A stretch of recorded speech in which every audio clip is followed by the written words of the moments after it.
গেল বছরের ৫ আগস্ট ছাত্র জনতার রক্ত ছড়িয়ে দেশ ছেড়ে ভারতে পালিয়ে যান তৎকালীন প্রধানমন্ত্রী শেখ হাসিনা। পলাতক থাকলেও থেমে নেই তার মানবতা বিরোধী অপরাধের বিচার কাজ। বিচারিক সব ধাপ পার করে সোমবার তার বিরুদ্ধে ঐতিহাসিক রায় দেবেন আন্তর্জাতিক অপরাধ ট্রাইব্যুনাল ১। এ মামলায় অভিযোগ দায়ের করা হয় গেল বছরের ১৪ আগস্ট। ৮,৭৪৭ পৃষ্ঠার অভিযোগের তদন্ত শেষ করতে প্রসিকিউশন সময় নেয় ৬ মাস। এ মামলায় গেল ১ জুন সাবেক প্রধানমন্ত্রী শেখ হাসিনা সহ ৩ আসামির বিরুদ্ধে ৫টি অভিযোগ আনে প্রসিকিউশন। অভিযোগগুলোর মধ্যে আছে ১৪ জুলাই গণভবনের সংবাদ সম্মেলনে শেখ হাসিনা ছাত্র জনতাকে রাজাকারের নাতিপুতি বলা। মুক্তিযোদ্ধাদের নাতিপুতিরাও পাবে না, তাহলে কি রাজাকারের নাতিপুতিরা পাবে?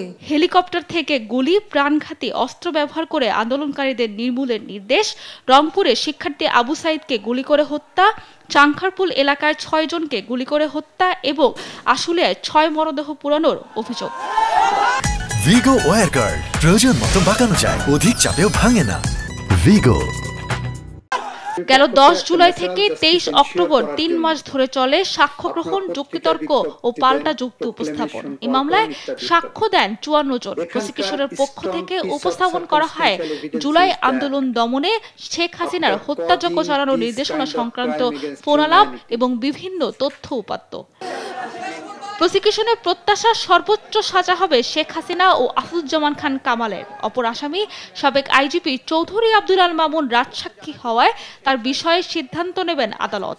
আমরা সর্বোচ্চ শাস্তি আদালতের কাছে প্রেয়ার করেছি, আদালত তার সুবিবেচনা প্রয়োগ করবেন এবং আমাদের পক্ষ থেকে প্রেয়ার হচ্ছে যে এই অপরাধের দায়ে আসামিদের জন্য সর্বোচ্চ সাজা দেওয়া হয়। শেখ হাসিনা কামালের পক্ষে রাষ্ট্রনিযুক্ত আইনজীবীর দাবি, শেখ হাসিনা হত্যাযজ্ঞের কোনো নির্দেশনা দেননি। তার আশা, ন্যায় বিচার হলে খালাস পাবেন আসামিরা। ১৭ তারিখে দিন ধার্য হয়েছে রায়ের জন্য।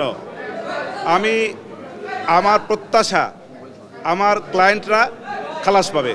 ঐতিহাসিক এই রায় ঘোষণা সরাসরি সম্প্রচার করবে বাংলাদেশ টেলিভিশন ও রয়টার্স। এছাড়া ট্রাইব্যুনালের ফেসবুক পেজেও সরাসরি সম্প্রচার হবে এ রায়।